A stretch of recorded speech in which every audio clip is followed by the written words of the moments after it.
Hi guys, welcome back to my channel. In this video I'm going to be doing 10 things to check for on a car when you go and view one to buy. So yeah, this is basically just for beginners or if you don't know much about cars.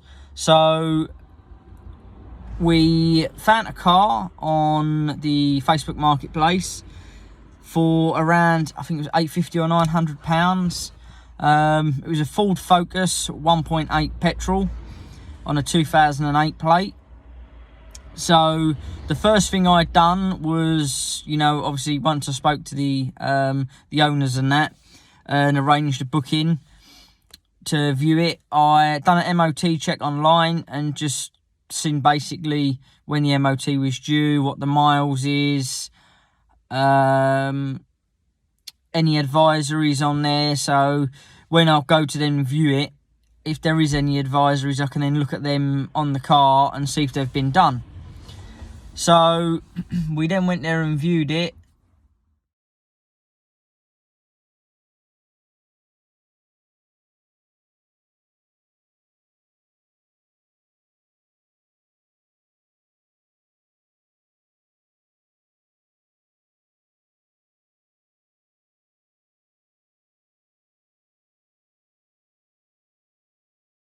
So yeah, we then went and viewed the car. It was in the dark, which I wouldn't recommend. If you're going to go and view a car, make sure you view it in the daytime or where there's plenty of light.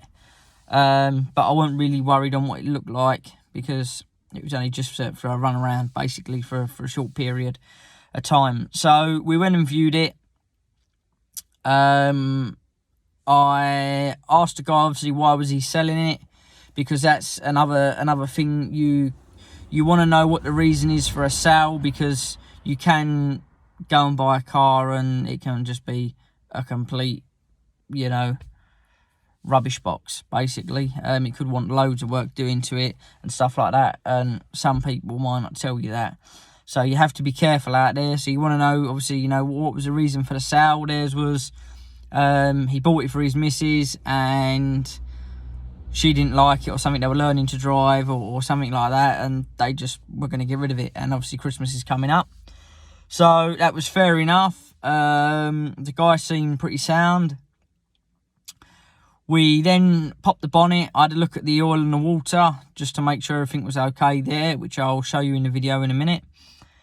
I then moved on to the advisories. So there was 2 tyres advised on the front, a drop link on the back, and the wind mirror that was on there. So the lens in the wind mirror has been replaced, but the casing hasn't, which isn't a big issue. I can go to the breakage yard and get one of them. That's no big really problem. The 2 tyres have been replaced on the front, which is another good thing. And 1 drop link on the back had been done. There is another drop link for the other side, which hasn't been fitted, but is in the glove box. So I will be fitting that. So basically, when you go and view a car, what you want to do is look at if there is any advisories on there. Most cars are going to have advisories and stuff like that. But if you're going to buy a car, you can tell a lot just by seeing if it's had its work, if it's had any, maintenance done and stuff like that. So if you go to the owner and obviously the few repairs have been done on there, the advisories or whatever, you know that the car's most probably been looked after. If you go there and, the advisories haven't been done and stuff like that, they either don't want to spend the money on a car or they're getting rid of it and they just didn't get around to doing it. So if all the advisories have been done on there, and it looks like it's a fairly well-maintained car, service history, etc., etc., then chances are it's been looked after. So on this car as well, there wasn't any service history. The guy said he'd only had it for a brief period of time.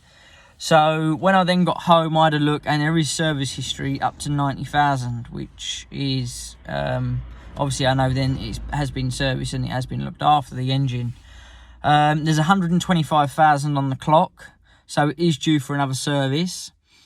So yeah, getting back to it, when I had a little look around, obviously looked for any dents and scrapes and stuff like that, There was a couple, which is obviously just age-related marks. It's to be expected as well, and for the price of the car. They was all in the listing as well, so that's another good thing, you know, that the owners have been honest.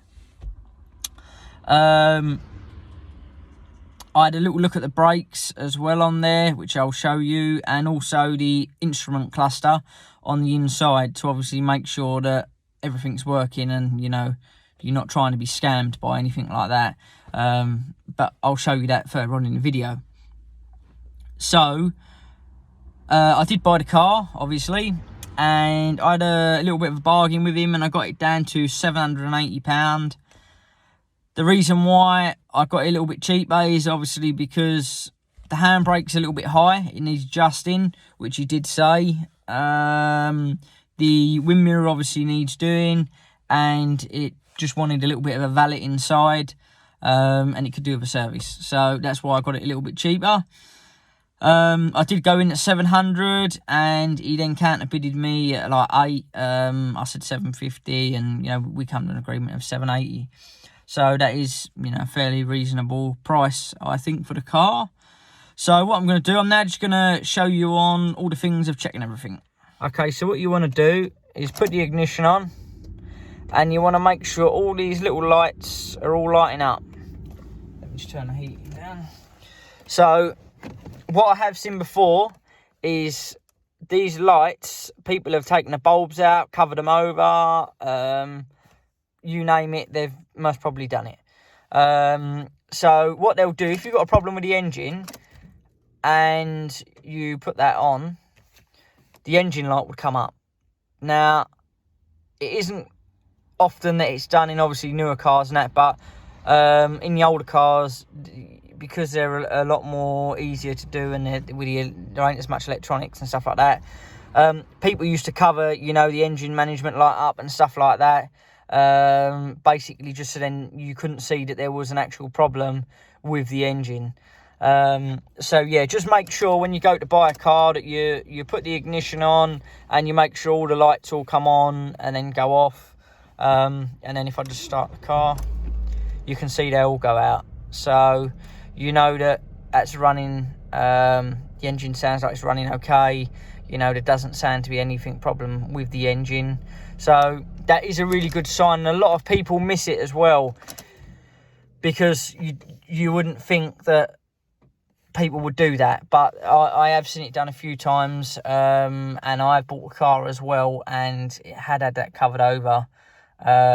So yeah, I did get sort of ended up, I think I scrapped the car in the end, just because it had a few problems with the engine and stuff, and it outweighed repairing it. So yeah, just be sure that you don't get caught out with that. So just checking the tyres, and you can see that there is plenty of tread on there. If you have a little look, there's a little like marker there, and that there is for your legal limit. So if they're down onto them, or they're near there, you know that you're going to need a tyre fairly soon.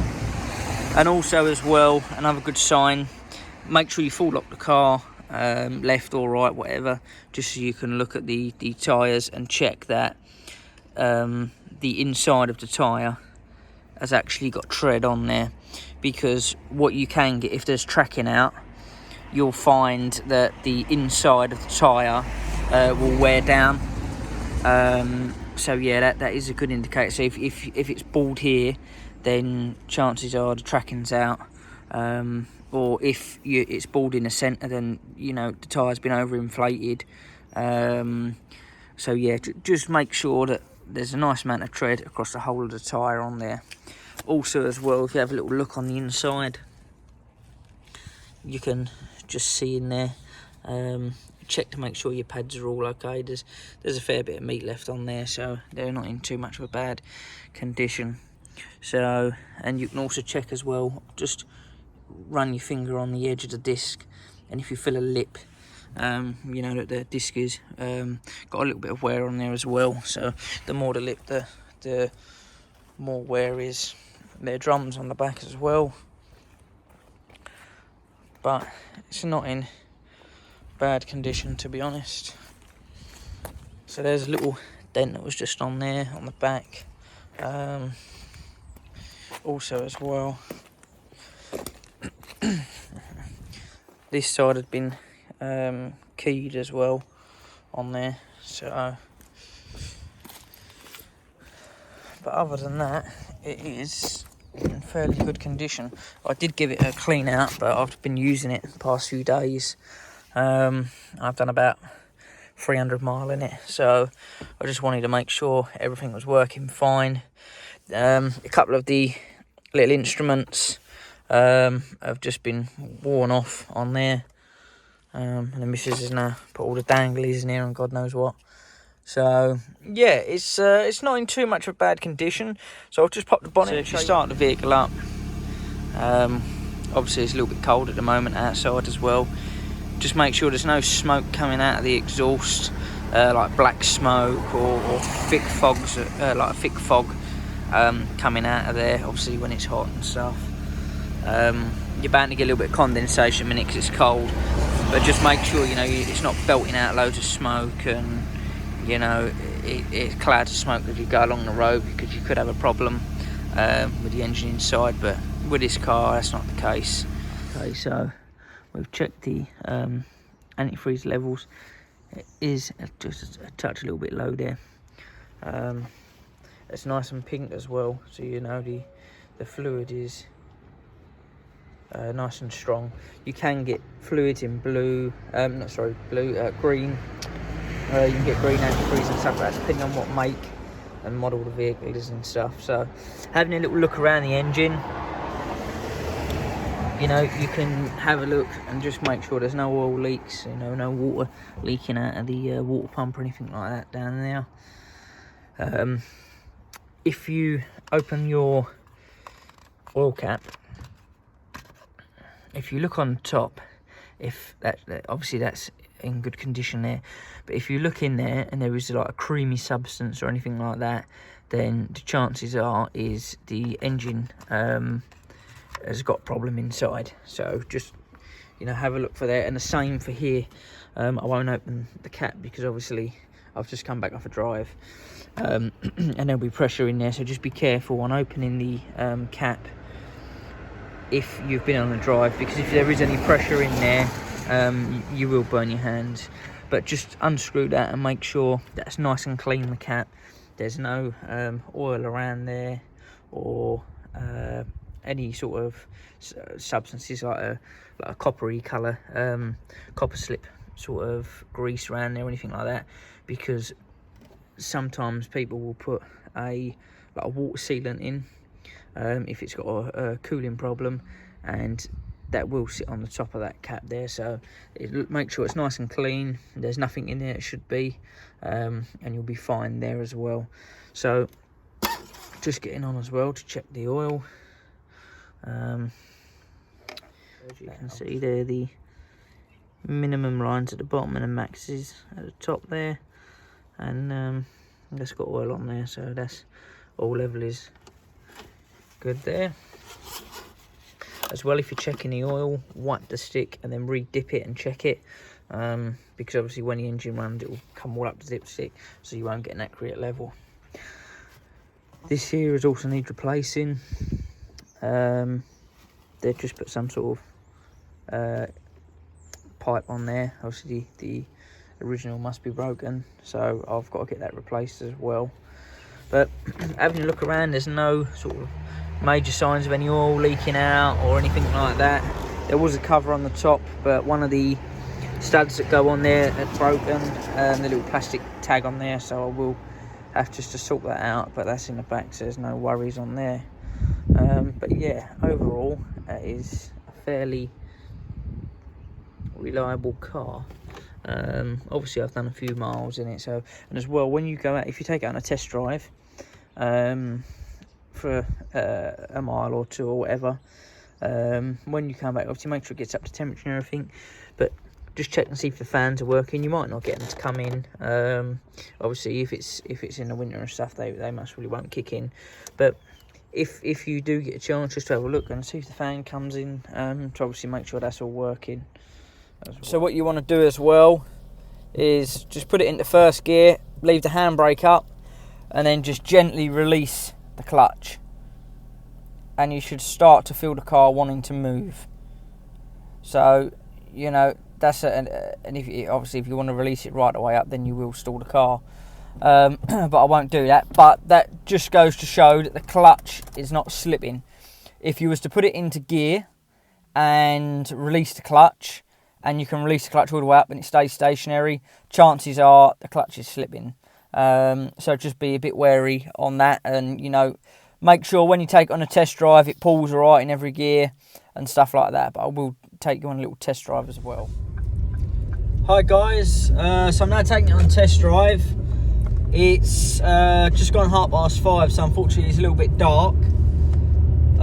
So basically what you want to be doing when you take it for a test drive, the first thing that I do when I take a car for a test drive is I'll just go down the road maybe 100 yards or so, and I'll just check the brakes to make sure obviously that they're working.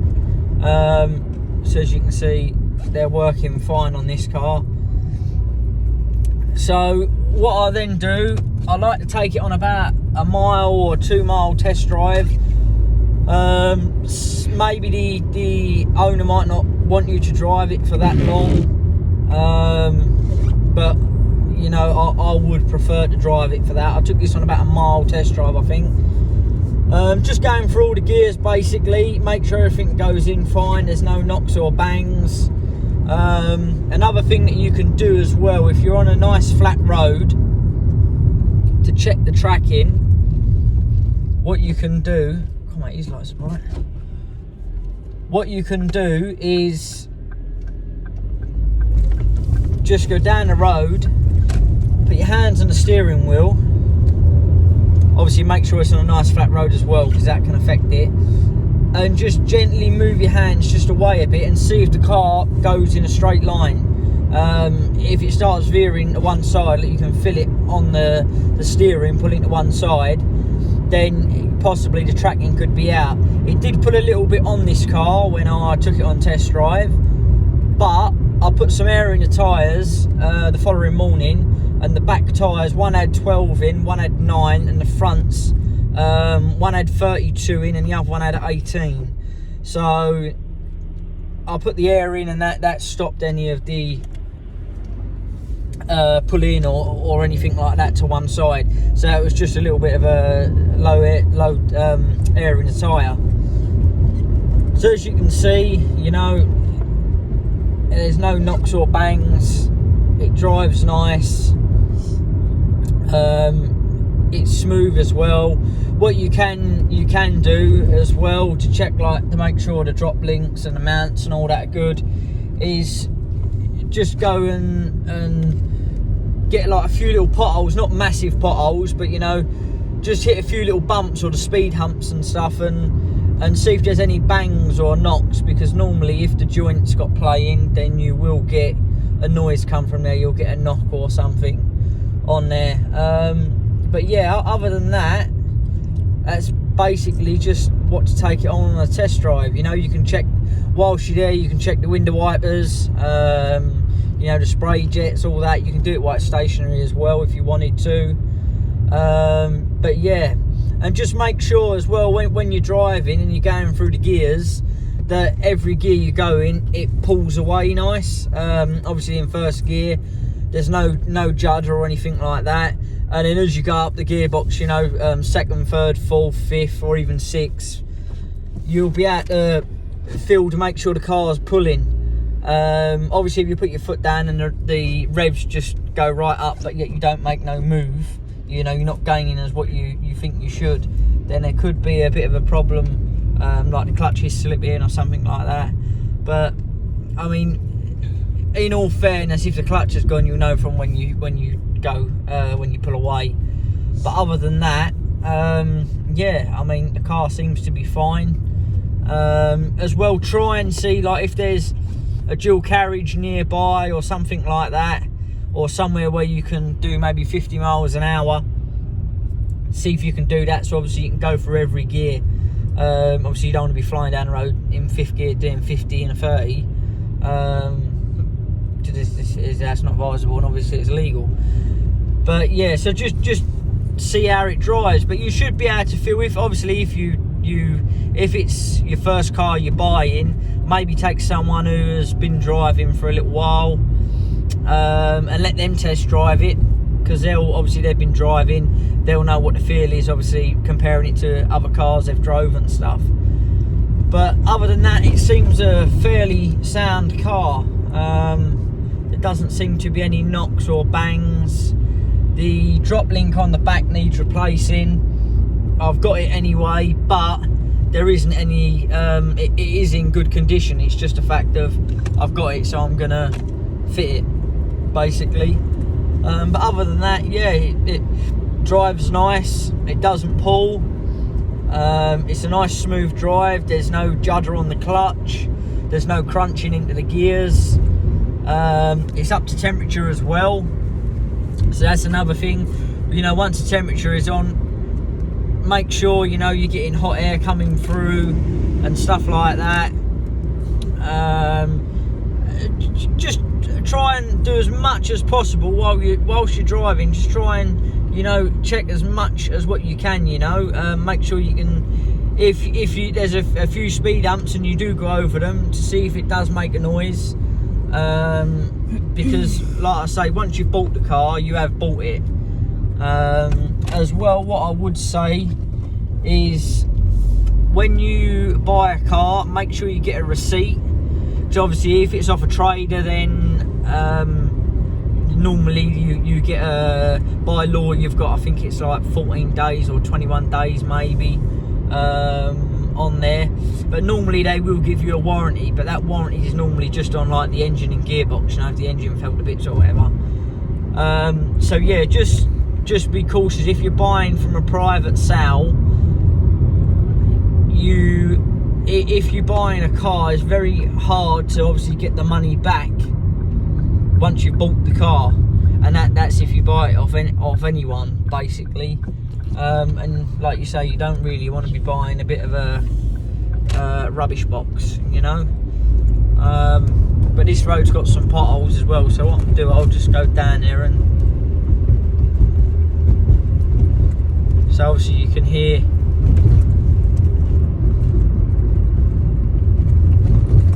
that was quite a hard pothole there, and there weren't much of a noise or anything come from there. But yeah, so when you buy a car, make sure you get a receipt with the owners, well, the previous owners' details on their name, and get them to sign it as well as you. So you want 2 copies, one for you, one for the owner, and then that then just gives you a bit of legal paperwork, basically. One for if you get pulled over by the police and they say, you know, the car ain't registered in your name, etc, etc, you've got that receipt that you can produce and say, well, hang about a minute, I've just bought the car, I'm waiting for the necessary paperwork to come through, here's a receipt to say I've bought it. Then, you know, it's good in one way. And 2, if you go down the road and 3 or 4 days later the engine falls out or the gearbox, you know, goes to bits, you can ring that owner up where you bought it off, the previous owner, and say, well, hang about, you know, on the receipt you've put it's in good condition, there's no problem stated on it or anything like that. Then you have got a bit of legal paperwork there, obviously, that they signed, you've signed, and they've got a copy and you've got a copy. So you could then possibly, you know, get your money back or take it to a solicitor or whatever. But 9 times out of 10, when you buy a car, they're fine. You know, obviously, if you buy it and it's got spares or repairs on a receipt, then you're looking to have a problem on your car. I did do that with a recovery truck I bought. I travelled all the way to, where did we go for that? Nottingham, I think it was, or somewhere like that. Broke down on the way home. Yeah, and I bought it. I paid about $5 for it, and then on the way home, was it the A14 we was on? I don't know. It was on a major. Yeah, we'd only left there about maybe half an hour from where I bought it from, and it was obviously late at night because we got stuck in traffic and stuff.